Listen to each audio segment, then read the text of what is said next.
Okay, I shot down about an hour 20 minutes getting this lapped. So now you can see the lap teeth in here. Yeah, if the light helps or hurts on this deal. Camera will figure it out. So anyway, you can see how the teeth are all stay on this time. See how they're all a little bit smoother than they used to be. See a little bit of low spot still in there, but pretty much everything's lapped in. Same on the cam. You can see the marks in the teeth. Everything's nice and smooth now on both sides of the tooth. So, alright, shafts were well spun in. Everything's pretty well spun in. Yeah, it was definitely more than a couple thousand rotations of that crank. Oh well.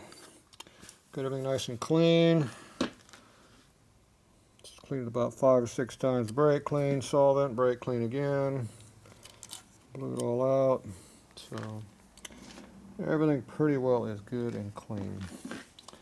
Alright, so we're going to go ahead and put this together here again. Let's see. Put this over here where it belongs.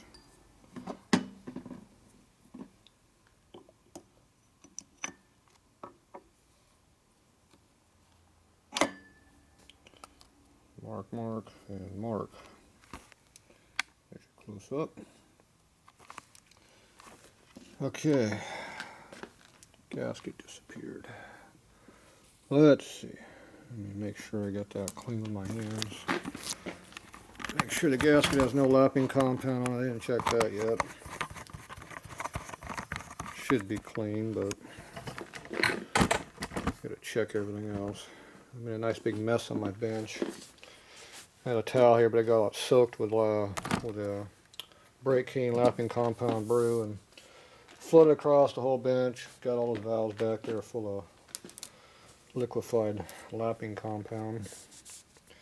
So I had to triple clean all that stuff too and threw away some bags. Might look a little cleaner back there maybe. Probably not. Okay. No lapping compound on the rags, so that means this was clean.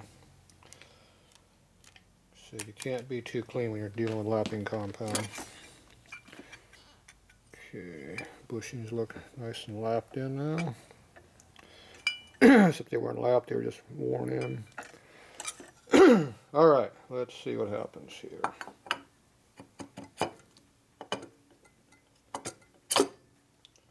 Slips on a little easier than it used to. That is always a good sign.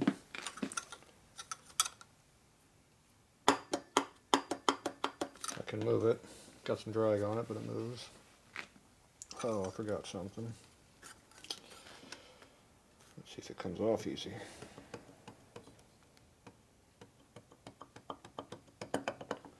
Yeah, that's a pretty good sign, getting it off this way. Thrust washer. Probably doesn't matter much, but maybe something changed, who knows. Okay. Well, a fun evening again. Seems to be a common occurrence with these late motors. Nothing wants to fit. These are supposed to be easy throw together motors like the twin cam almost. They always seem to be a fight me all the way though. But I always win. It just takes longer. If you didn't spend all the time doing it, you would have very short engine life.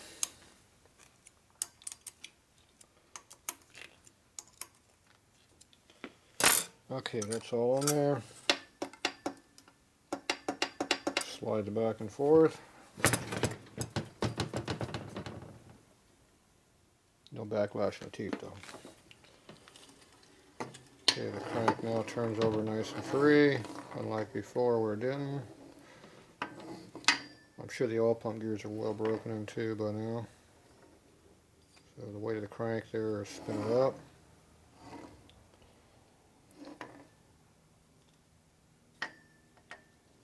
So, see how it comes up.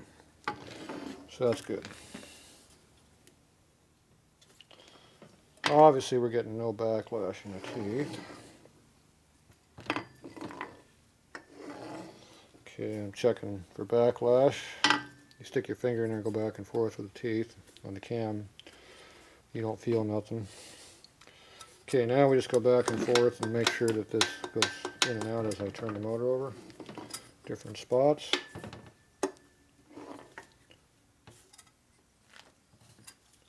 That's obviously a tight spot.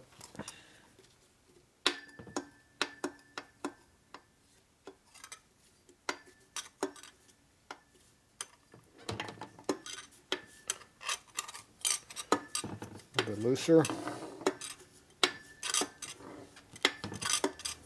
Just using my thumb to push it one way, fingers that way.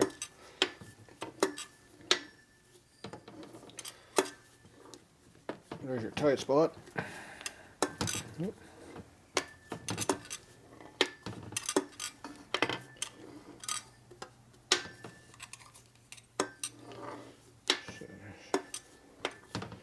Doesn't hurt to go around a few times just to make sure. Okay, everything seems to be working now. So we have zero backlash, but we can slide it. We have some drag, so it's basically zero fit, which might be alright or it might be tight. If it whines, it's too tight. If you don't hear it, it's perfect. My guess is it's probably pretty close to perfect. Now this in play right in here doesn't really matter that much. If you can see it here. Yeah, it's hard to see with the camera. Right in there. So you check your feeler gauge with a washer right in here. So you push the cam all the way up. So it goes in and out. So it doesn't really hurt if it's got in play because it's a straight cut gear in there. It doesn't really matter. Like I said, this one we could take 5 thou pretty easy. I like 8 to 12 thou. But this one we're not trying to spend a lot of money on this motor doing everything perfect. So we'll live with it. So it's not that important anyway. As long as it's got free play is all that really matters. Then we can move it. Okay, so I got that part handled. So that's ready to go together now. Well, I was turning the motor over about 1,000,000 times. I put oil down here in the gear, in these two, on the pressure side and on the ball side, just to make sure there's oil in the pump. And I definitely was turning over a lot. Now let's see if the oil, let's see if the gasket kit came with a new ball bearing for the oil pump. I don't think it did, but check right now. Doesn't appear to. So this here's, damn studs. This here's the old ball bearing. We're going to put a new one in there just in case it wants to leak some. I'm going to go grab one of those real quick.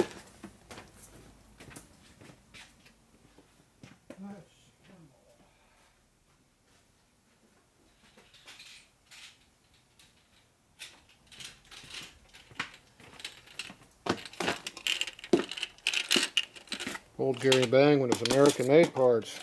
See? There you go. This camera's too close. So that's how long I've had these trays. These are from the 90s. Early mid 90s. Okay, these trays have all the small parts in there that you need. So yeah, this camera really does suck on the tripod. Alright, so we're going to put a new ball bearing in it right here. So there's a brand new one. So we're going to go ahead and drop that into our case over here. Right over there. Hard to do this behind me. Take something clean like my shirt. That's usually clean most of the time. Make sure the ball's nice and shiny and clean. And you drop in a hole over there.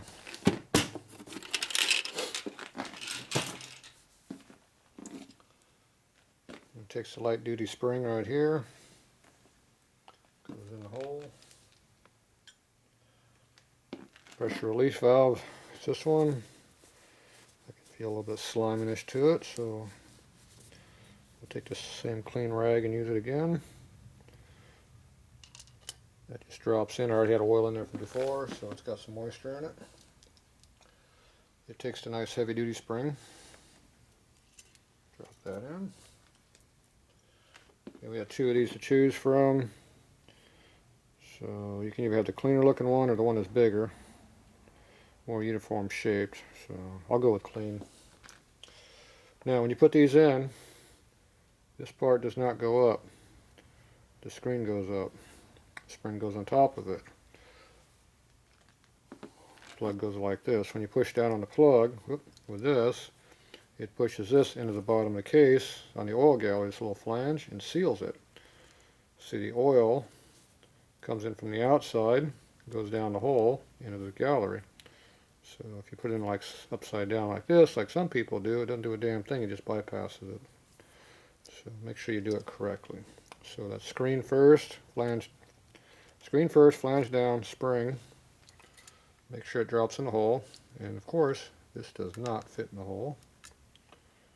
Why would you want something that fit in a hole? See, brand new parts don't fit. So let's try the other one, see if we luck out. Luck out by dropping it.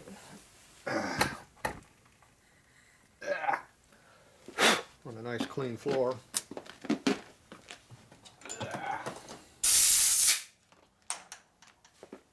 They make airlines for. Alright, let's see if this one fits. No, this does not fit either. So see, we thought the case was ready to go together, didn't we?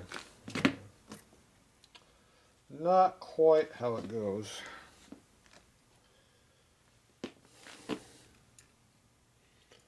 So it appears the case is made wrong.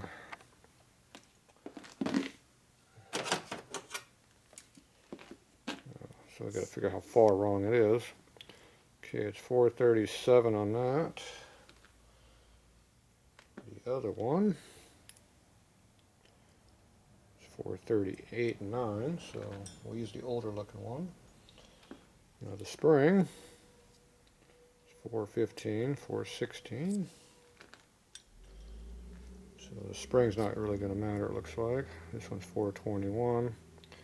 So we'll keep the big spring with the big screen. And we'll use a small spring on the small screen.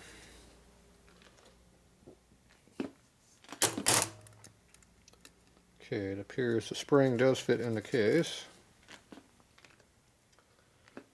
So that means we've got to make this fit. So we can either take a reamer and ream out that hole so it fits. Then we have a nice filthy case. Or I take this and take it back on the grinder and grind it down a little bit until it fits in the hole. I'm thinking I might do that one. The only problem with that is it's a one-time application. Every time you want to make it fit again, you have to cut another part. And the fun part about this is I can't even get into the measure. Okay, looks like about a 7/16 reamer, I guess.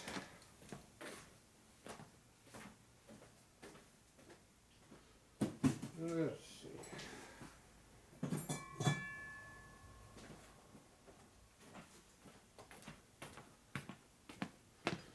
I think we need to move this camera to the other side here. It's in my way every time I go with my tools. Okay, there's reamers, drill chuck. I guess I can get rid of the mic. We don't need that anymore.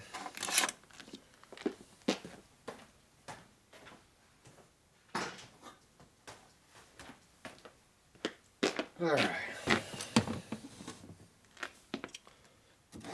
So, see if 7/16 here. Clean the reamer off, make sure it's clean.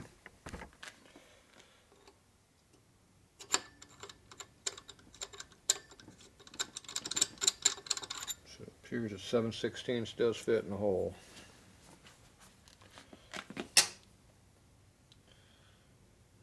Alright. Clean this off now too. So I'm sure it made a couple little chips while we're doing that. Go ahead and get this cam cover off of here.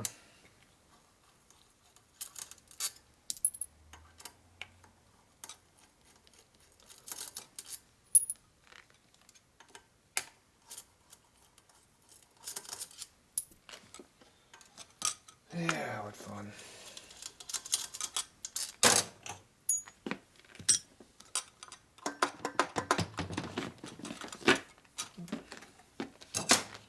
Helps to take all of the screws off.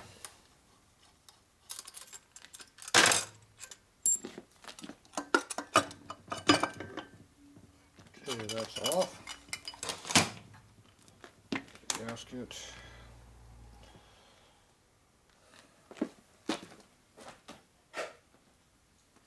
Okay, so that I don't blow all the chips inside the motor, we use an airline gun with a long skinny tip.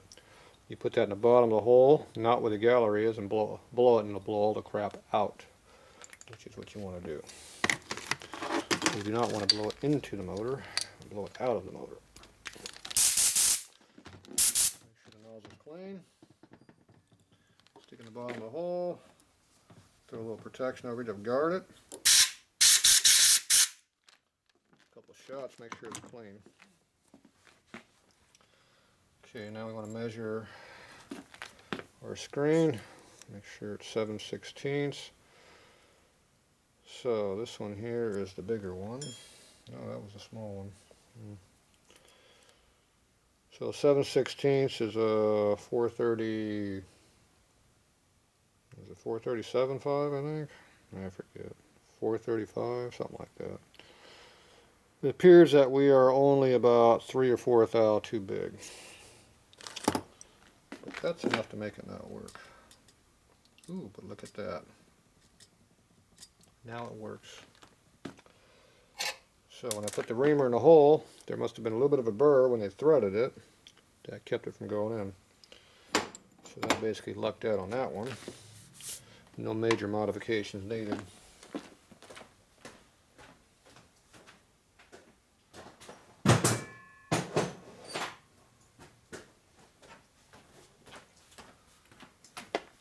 That was cold, they didn't deburr it.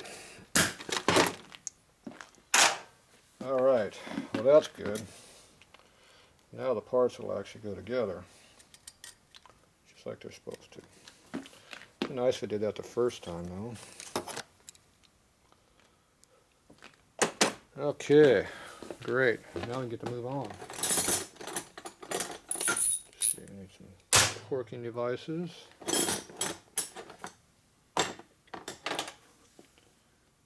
Let's see, small screwdrivers right here. Okay, we got 3 different plugs here for the oil pump.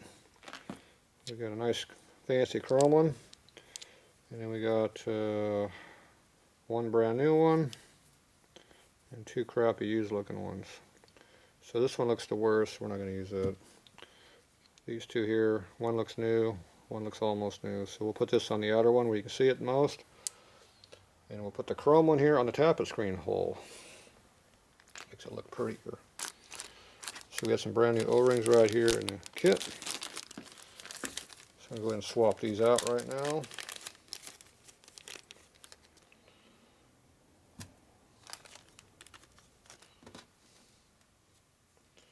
So the kit comes with 3 O-rings. Comes with 3 fat ones and 2 skinny ones right here. So these 3 small ones here are the ones for the tappet screen. These 2 large ones are for the bottom of the stock oil pump fitting. Damn cameras. On the stock oil pump under here you got fittings for the oil lines. And these will replace those 2 fittings. Stop this oil pump, put that on there. No. It's an S&S pump, so it doesn't have it. Stock pump has it. So we're not going to be using these 2 large O-rings. Put them back in the package. So we're going to be using just these little small ones right here. So So to get these off, even though these look perfectly fine, you can use your pocket knife, a little scribe, use your thumbnails and fingernails, kind of roll it up a little bit like this. It rolls it right off. You can also use a screwdriver. These O-rings are pretty soft, so the fingernail works just fine. Plus these are already broken off, so they're nice and tough right now. That helps too. This one definitely looks brand new, but who cares? We got new ones here to use. So these, just roll them down. Once they're on there, you spin them around, make sure they're not bound up. If an O-ring has a twist in it, it'll probably leak. So when you roll these on, you want to try to roll them on evenly down the whole side, and then make sure you got no twisting when you're done by spinning them. That way they don't leak on you.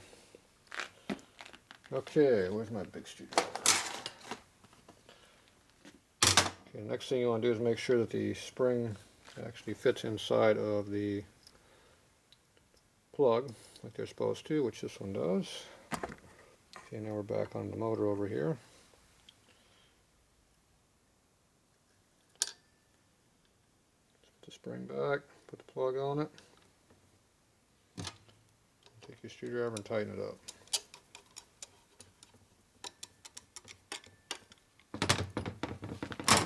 Okay, big pressure relief, do the same thing.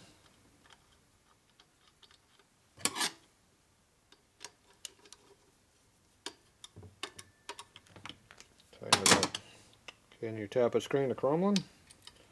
This one you have to overcome the heavier spring. Not a major issue. That's a 7/16.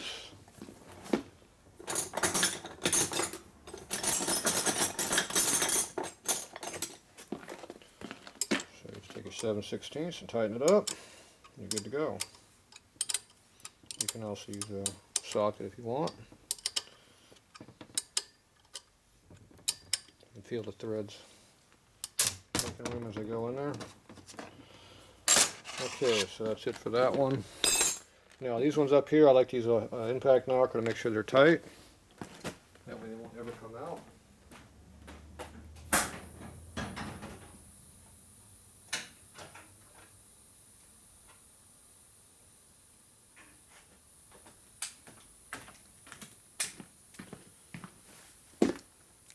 So we just use our impact knocker here. You hit it with your hammer, tighten them up.